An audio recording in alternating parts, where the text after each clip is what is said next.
Okay, then we go to the second school of thought of international relations. That is realism. No, it's this girl. Do you think she's quite pretty? Of course she's not. She has already gone away. She's already dead.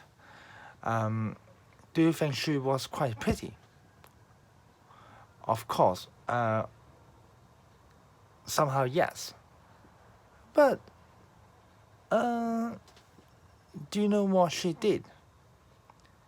In fact, she was a security guard stationed in one of the death camp of German Auschwitz.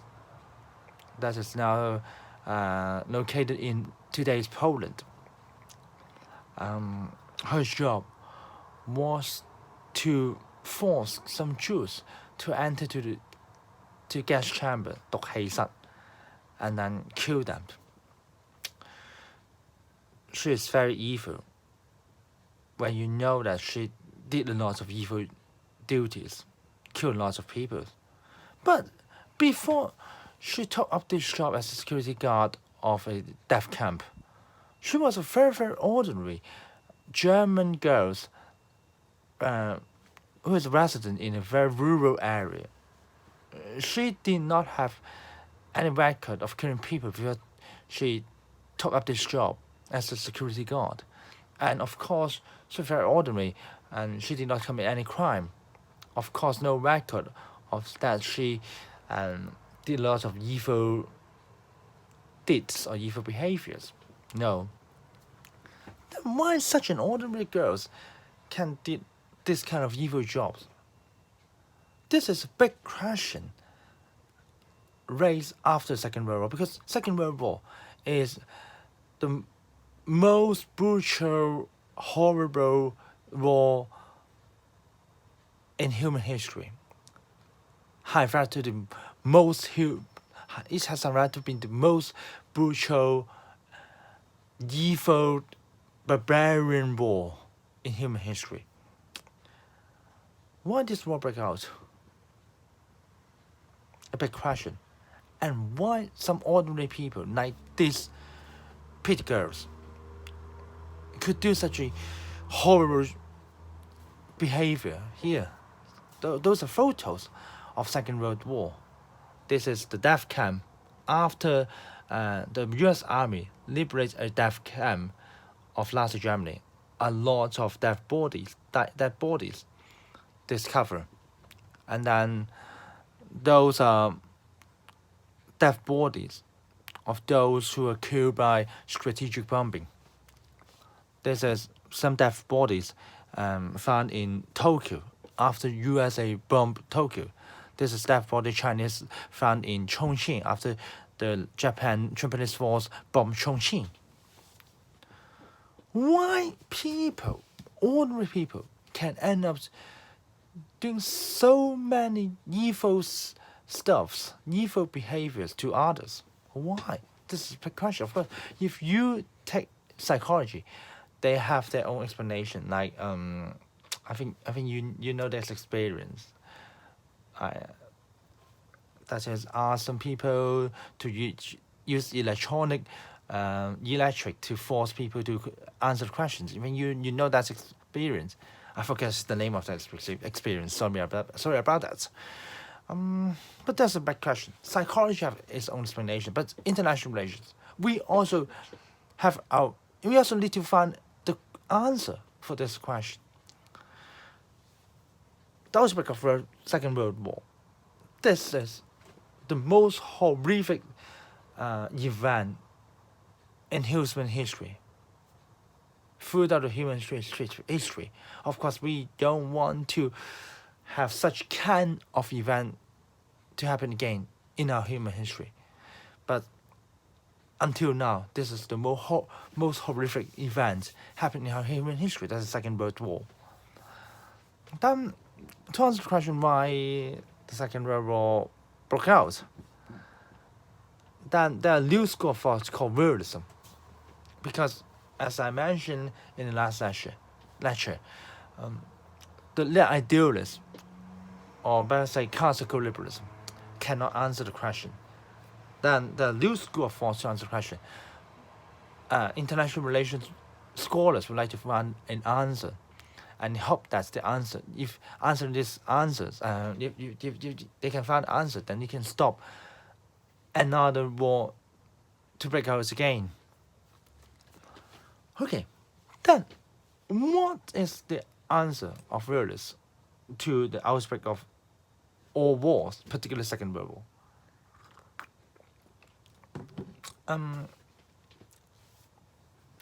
I would later say this is because of the collapse of balance of power. But what is balance of power, we'll talk about it later.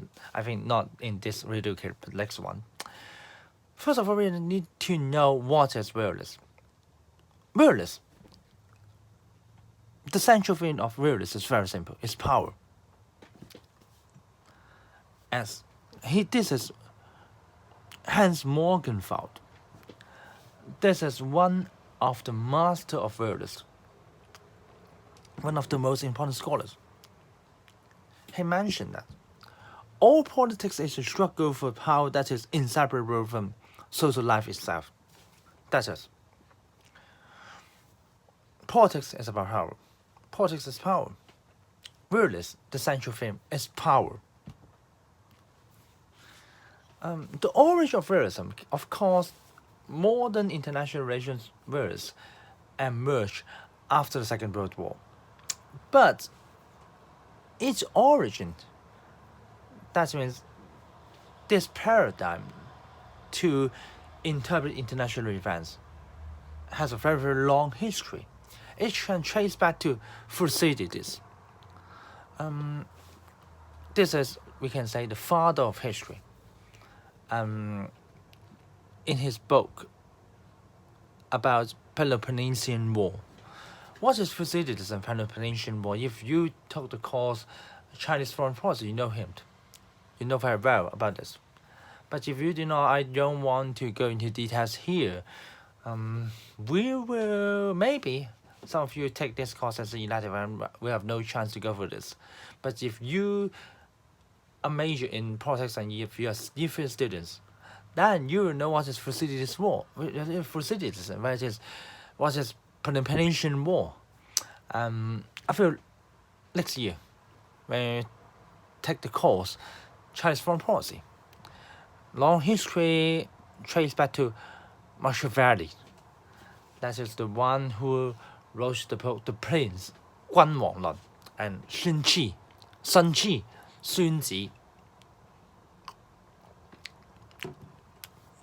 Of course,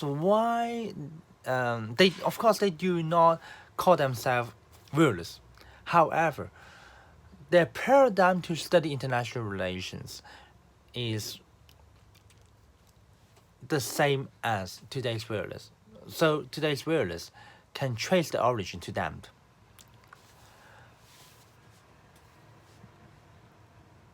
One of the best sentence to describe the suggestion of realists can be found in Thucydides' account of Peloponnesian War. One word, one sentence. The strong do what they have the power to do. The weak accept what they have to accept. The strong, they have the power, then do whatever they like.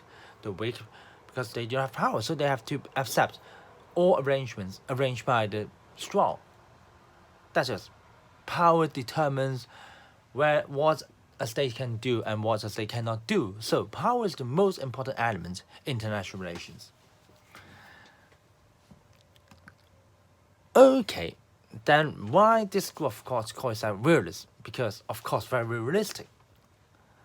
This group of course consider that they use a very realistic paradigm or use a very realistic angle to study international affairs. They do not have any wishful thinking. Like they do not consider that okay, if a country turns to be democracy, then this country will be more peaceful. If all the countries on the world become democracy, then there's no war. They don't have any sort of wishful thinking, unrealistic. Let's say unrealistic assumptions. No, very realistic. They don't think that moral can solve conflicts between states. Their center frame is power and self-interest. There are four basic assumptions of this school of thought. The first one is pessimistic view of human nature. Very negative. They don't think that human is progressive enough to prevent outbreak of war by saying use some like democracy, international political institutions, or trade to prevent war. No. Human, because of nature, is likely to engage in war. So we don't have any wishful thinking. We have to use realistic method to prevent the outbreak of war. Secondly, the most important values of a state is national security. And the national security, why national security is so important is because it can maintain state survival.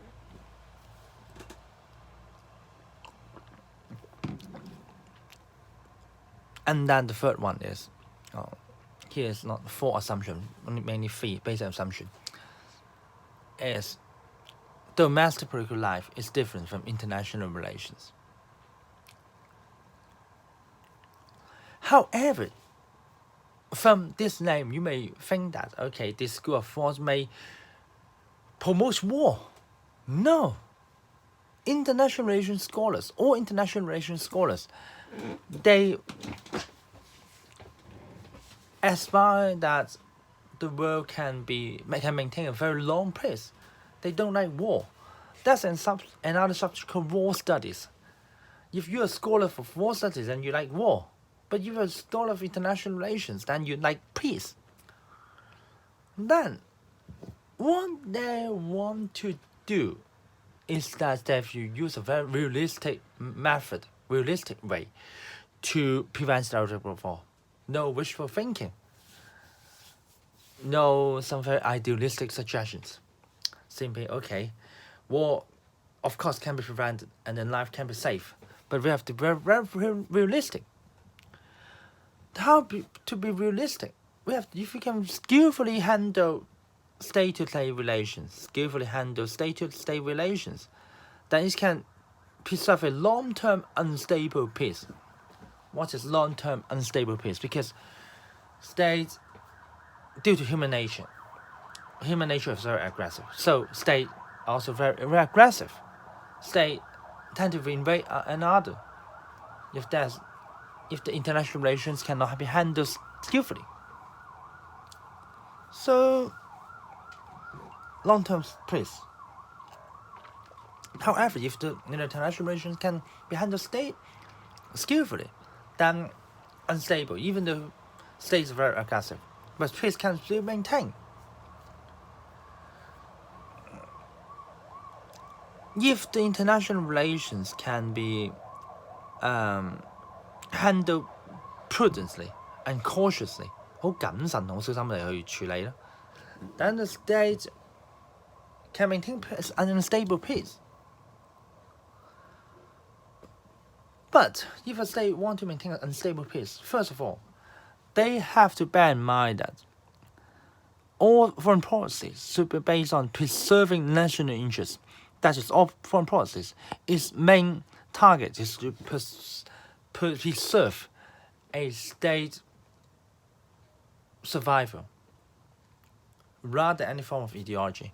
So, a state, you cannot say promote democracy in another state if this promotion of democracy end up in destroying your chance to survive. Then no. Very realistic. Do you know who are they? This is Realism I, and this is Henry Kissinger. Henry Kissinger, in fact, of course, China, you know who he is. He is the premier of China. And then Henry Kissinger, he was the Secretary of State of America. Before he took up the job as the Secretary, of course, his first public duty was the national security advisors to the president. That is 國家安全顧問. Then afterwards, he took up the post of Secretary of State, 國務卿. Before his public duties, he was a scholar of international relations. He himself also labeled himself a realist. He himself also labeled himself realist. What did he do? He met John Nye. And in fact, he is a model of realists. Why? Because during the Cold War period, it ended up that United States did not engage in any war with Soviet Union or other important states on the other parts of the world. The Cold War period can maintain a very long, unstable peace. Why? One of the main reasons is because he can skillfully ally with China. Henry Kissinger, America, is a capitalist state, but it allies with a socialist state, which is his natural enemy. So he can do so. That means he can put preservation of survival on top of any ideology consideration. So in order to survive, he lead America to ally with China so that they can counterbalance against Soviet Union. This is a model. Use skillful foreign affairs techniques to prevent the outbreak of war. Ally with China to prevent Soviet Union from further expansion and prevent Soviet Union from launching a war against United States. Okay, what are the main elements of realism? The first main element is state is the main actor. State is the main actor. That is the first main element of realism. What does state say? Realists agree with the definition of state by Max Weber. State is an entity which is the monopoly of legitimate use of physical force within a given territory. In a piece of territory, state is the only agent that can use physical force, coercive force, legally. Like the Hong Kong government is the only government on the world, on Hong Kong, this piece of land, to use physical force to arrest a person and put you into jail. So because that's government, then internal politics, the problem of order and security can be solved. The government, of course, maybe you consider our government is useless, but in theory, every government of the world have to take up their duty to solve the problem of order and security with the installation of state, installation of government, then internal politics, because the government can use monopoly, the legitimate use of physical force, can use coercive force to prevent anyone who breaks the law. So in theory, order and security inside the state can be solved. However, outside, because there's no international government. As I mentioned in the last lecture, United Nations is not a government. It's just a coordination organization. So each state, they're independent of each other. There's no world government. Then because of no world government, then international space is not that security. There are lots of insecurities in international space, a lot of dangers and a lot of threats. So this is a kind of anarchy. That is, anarchy does not mean disorder, but just mean the absence of government. because of the absence of government.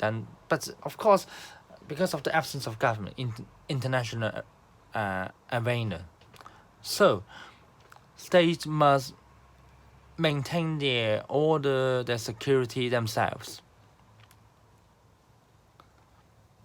Because there's no government to maintain order, so states have to compete with each other for power and security.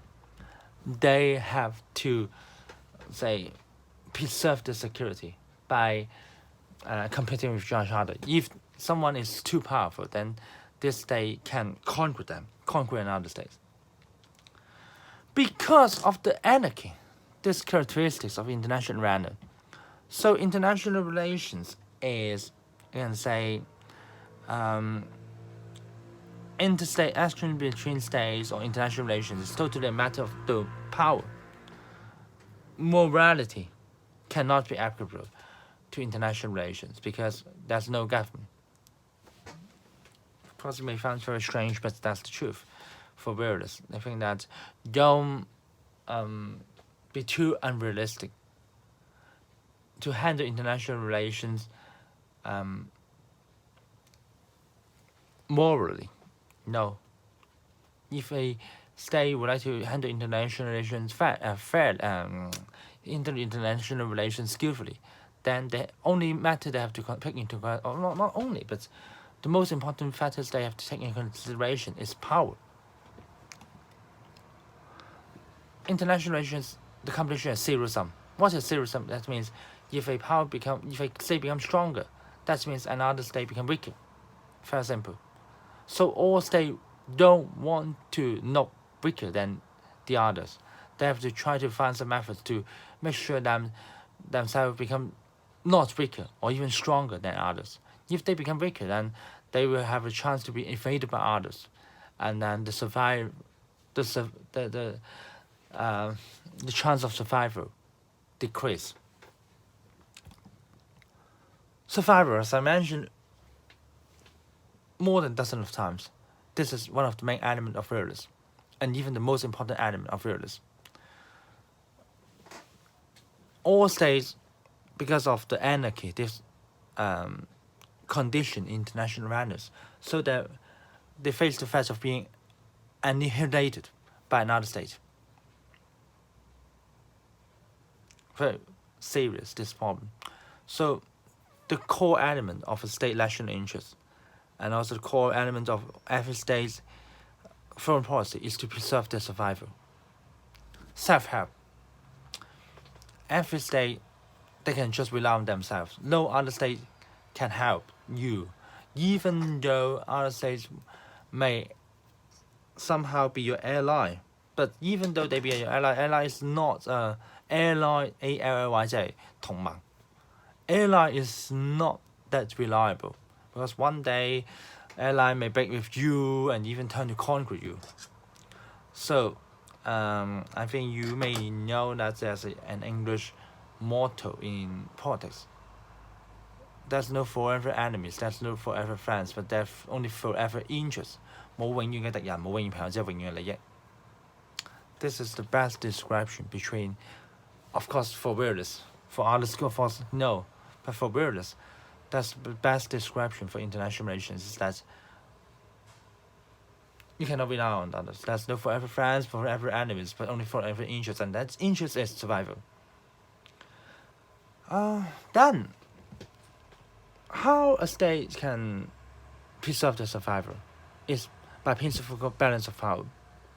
That is to say, use some military power, or increase its own military power, or form an alliance with others, or both, to stop a hegemony.